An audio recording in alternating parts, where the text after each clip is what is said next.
Memories of my father. My father was a Republican, but he was very liberal in his actions. He hated Roosevelt because he thought Social Security was a really socialist idea. He thought that was outrageous. But my parents' best friends were, I'm not going to name names, but a homosexual male couple, an asexual male, and two Japanese American brother and sister. And this was right after the Second World War. So he was very liberal in his actions. Mother, why is that significant? Remember, we all have gay friends now, but 2 generations That was ago, very, very rare then. I mean, nobody. It was just unheard of then. and so that's relevant. Why did that impact you? What did it teach you that those were his chosen Well, friends? as with my husband, it taught me compassion for people and understanding and acceptance of people for who they are. We have a couple funny stories about my father. My mother and I would be, say, in the kitchen, and my father would go out, and we both would say, he's going to come back. And sure enough, he would come back in again because he forgot something and then go out again. But he did it all the time. Oh, my father was very difficult in many ways. If he couldn't find something, he would get very angry and very upset. And one time he said, nobody's leaving this house until I find this. He wanted us to all go out looking for it. He was tough. When he was a young man, he would sing, I guess it must have been vaudeville, and he was singing on the road. He loved to sing. He had a wonderful singing voice. And his father needed him, because my father was a civil engineer, and my grandfather had a construction company, and he wanted my father to come home. So my father came home, being a very obedient son, and ran the company for his father. Oh, I know, his father was going to Europe. And while my grandfather was in Europe, the economy collapsed, the market collapsed in 29. And my father was left with that tremendous responsibility. And I think responsibility weighed heavy on him, but he always rose to the occasion. When he had a construction company, his brothers were less than diligent, and it was a heavy responsibility for my father to be responsible for them. My father was very frugal and very much aware of money and saving money. I think he was worried about my mother being secure when he died. My mother always wanted to move, and we would go out looking at houses, and she would find a house, and he wouldn't move. He would not spend the money to move out of South Philadelphia. He just didn't. He wanted to have money and not things. And this is the house that we all would And this is spend the house on Thanksgiving- 13th Street, yeah, where we lived. and spent many Thanksgivings together, grandmoms. Oh, grandmothers, yeah, Right. yeah. Tell me about this. Fondest Well, one of the memories. funny memory I have, my father was very smart, and I guess it's a male trait, but he was oblivious. And my mother and I were sitting on the porch in Wildwood Crest, waiting for my father to come down, and we watched as he drove right past us. He turned around and came back. Oh, I remember rushing. Oh, he wanted us so badly to see the sunset in Cape May. And we would we would get dinner fast, and we would go out, and and we'd always miss it. Finally, one day we got there in time to see the sun go down in Cape May, the sunset in Cape May. Oh, he was so funny. He lost his gold cufflinks, and he couldn't find them anywhere. And he was sure somebody stole them. And then I think weeks later, he found them in a sock, tied in a sock. Well, your father was an alpha male, and that's how we know Uncle Larry. So having two strong-willed firstborn males, was there any conflict? My recollection was that my father was very hard on Larry, and I remember hearing that he never went to anything that like Larry's graduation. He didn't do the things that parents do. I don't know why. And if Larry wasn't perfect, it really upset my father. And subsequently, there was I guess a tension between them, because I think Larry was frustrated that my father wasn't more accepting.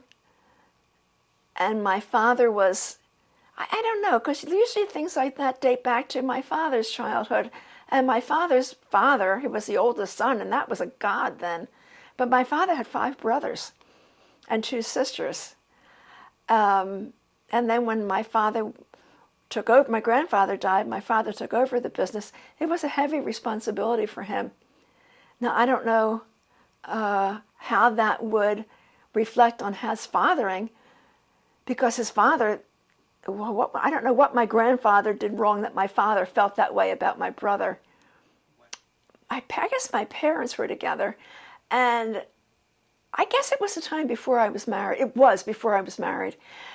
And Larry and Georgie were married. Of course, Lydia was 10 years younger than I, so she was in her teens. And he found this beautiful negligee set. So he bought 3 of them. And of course, I never wear it. Georgiana never wear it. But the interesting thing about that negligee set is when my mother's good friend Marion Fumara died, her son asked my mother to buy a negligee set for her to be buried in. And I said, wait, I've got the perfect set. And it was gorgeous. It was a pale green and it had white lace on it. It was really beautiful. And she was buried in that. That's nice. Now, that was a nice story. Yeah. What would you want your grandchildren to know about your father, Boompa? He was a very good man. He was a very moral man. He was compassionate. He was very intelligent and hardworking. He went to Drexel. He was an engineer. He obeyed his father, even though it was against his wishes, or what my father wanted to do. He loved his children, and he loved his grandchildren. What do you think he would want to say to his grandchildren, if the ones he didn't know? He would adore them. He wouldn't say anything. He would just love them to pieces. He would have been crazy about them. Even when he did know Jeffrey and Cynthia. I guess he must have known Lawrence too. And Larry was 3. Larry was 3 years old when he died. No. That was horrible. It was a phone call in the night. And he had had angina, and this was before bypass. His father died at 63. My father died at 63, and my father's brother died at 63. And then they invented bypasses, and my other uncles had bypasses and lived much longer. It was a shame. Strong statement for medical science. Oh my gosh, yes, amazing what medical science can do now. My mother was extremely intelligent. She graduated from high school at 16, and then it was unheard of for a girl to go to college then. That would have been, in the 30s. So she went to work as a secretary. Going back a little bit, I don't know if anybody wants to talk about my grandmother was widowed at 45, and she had 8 children, and they lived in Hershey. And her oldest son, my Uncle Romeo, was a pharmacist. My Aunt Eva had graduated from high school, and she was a secretary, and they supported the family. And it was very different then, because my Uncle Edward went to Lehigh, and I don't know how they paid for it. I guess it was a whole different situation then. And my mother was the 6th of 7 children. She had a little sister who died, and it was very often in that generation to lose a child. My grandma Macchione also lost a child, a little girl. Oh, I have memories of when Larry and Richard were 19 months apart. And I would call my mother, if both of them got sick, there's no way I could have handled 2 sick babies. And I would call her, and she would come over, and we'd each take a child. Also, my husband loved to go out singing on Friday nights. And my mother would come with us, and we would go to Deptford Mall, and we would go to dinner, and there was an arcade across the way, and the boys would go play in the arcade, and then come to the restaurant and eat dinner. Also, when my husband died, and it's funny, my grandmother was widowed at 45, my mother was widowed at 55, I was widowed at 59, and I'm wondering if there's something wrong with the women in this family. We're very hard on our husbands. Anyway, my mother was widowed at 55, and she learned to drive because well, I had very young children then. I was 30, so Jimmy was a baby. And she knew that I couldn't take care of her, and she had to be independent, so she learned how to drive at 55, which was really good. She didn't have a license before that. Oh, God, no, she never drove before then. My father drove her everywhere. And then in the summers, my mother would spend summers with us at the shore. And I think it was very good for my children because they really got to know her. And memories of the three boys sitting on my mother's bed listening to baseball games because she liked baseball because of my brother. What example did she set to you as a mother and parent? Well, my mother was very nurturing, and I don't know if it's a trait you inherit or if it's a cultural thing, but our children were everything, and they were first and foremost. Everything was for the children and what was best for the children. She was very liberal and very understanding. She was not judgmental. She was a Christian. She was not extreme. She wasn't narrow-minded in any way. She was very good in not interfering with my parenting, but she was crazy about my children. But she was such a good mother. She was very nurturing and very loving. When I was a teenager and I went to proms, my mother made gorgeous dresses for me. And when I got engaged, my mother went shopping because in those days, a young girl had a trousseau, and she went out buying towels and nightgowns and negligees, and she had a ball. She loved my being engaged and planning a wedding for me and buying my wedding dress. It was a lot of fun. She was my best friend. My mother was really my closest friend for all of her life. I don't know if Lydia told you, but my mother was at church, Stella Maris in South Philadelphia. And these two women, I don't know what country they were from. They were Spanish. And they were upset. And I guess my mother started talking to them. And here they were in America because their brother was in a hospital here. Maybe it was a husband and a brother. And my mother took them in. She had them come stay with her, and she helped them. So she was very nurturing. She was very giving. She was religious. My mother and I went to church together every Sunday.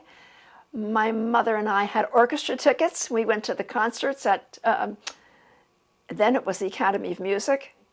My mother loved my father. My father was crazy about my mother, and they really had a beautiful marriage. My father was difficult, sometimes extremely annoying, but they were very happy together. There was no question about they really were happy together. Do you feel that their strong marriage set a very high expectation in you for a spouse? Oh, my husband said that. He said, you expect your marriage to be like your parents' marriage, but they've been married for a long time, my husband said. Because in the beginning, marriage is tough. My father met my mother through Bob Sebastian, who was dating my mother's sister, Beatrice. So that was funny. And they played bridge. They loved to play bridge. New Year's Eve was 2 tables of bridge and dinner. I have very strong memories of that, of bridge. And my father wrote a bridge system. He also wrote poetry. He also had a wonderful tenor voice. And I'm hoping we can get something that we can play for the children of him singing. So what was it like growing up under their roof? Oh, life was very pleasant. My father was very generous. We had wonderful Christmases. And my memories of Christmas were fabulous, and I passed that on to my children, and I know my children are passing it on to their children. They were very giving. They were self-sacrificing. They were ideal parents, and they were very smart, and they stressed education and why education was important.